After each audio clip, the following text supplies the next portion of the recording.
Bon voilà, petite récolte du jour. Hein. Du super mûr. Je filme. Là ça a encore poussé. C'est belle plante. Aujourd'hui on a récolté des mûres, des pommes de terre, des fraises qui sont là. Et des... pas trop ce que c'est, si la dernière fois j'avais montré c'était des oignons, mais ça se trouve en fait c'est peut-être des échalotes, je sais pas trop.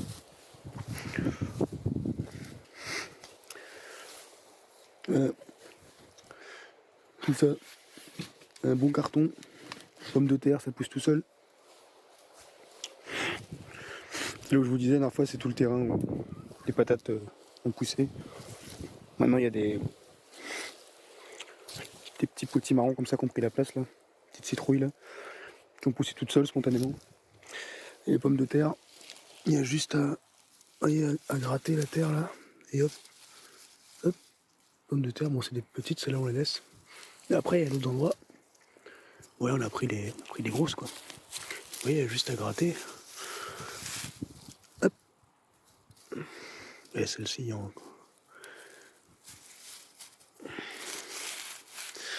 voilà, il y en a partout quoi.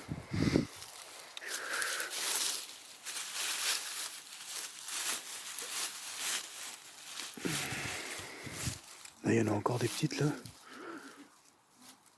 Toutes petites, ça va refaire, hein, ça va repousser. Ah voilà, là, il y en a une. En fait, ce qui est génial, c'est que c'est vraiment pas profond, il y a juste à gratter un peu parce que la terre est tellement meuble, parce que le sol est vivant. Voilà. Ce que j'ai oublié de dire la dernière fois par rapport aux différents types d'intestins, c'est que j'avais bien dit qu'il y en avait 4. Et en fait, le 4e type d'intestin, c'est les intestins des granivores. C'est les oiseaux, les petits oiseaux et les rongeurs. Ce sont eux qui sont faits pour digérer normalement les céréales, tout ce qui est granulé, tout ça. Parce que nous, c'est ce qui est le plus indigeste justement pour l'humain en fait.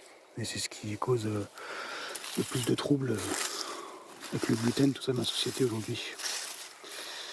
Donc voilà, il y a les carnivores, les frugivores, les herbivores et les granivores.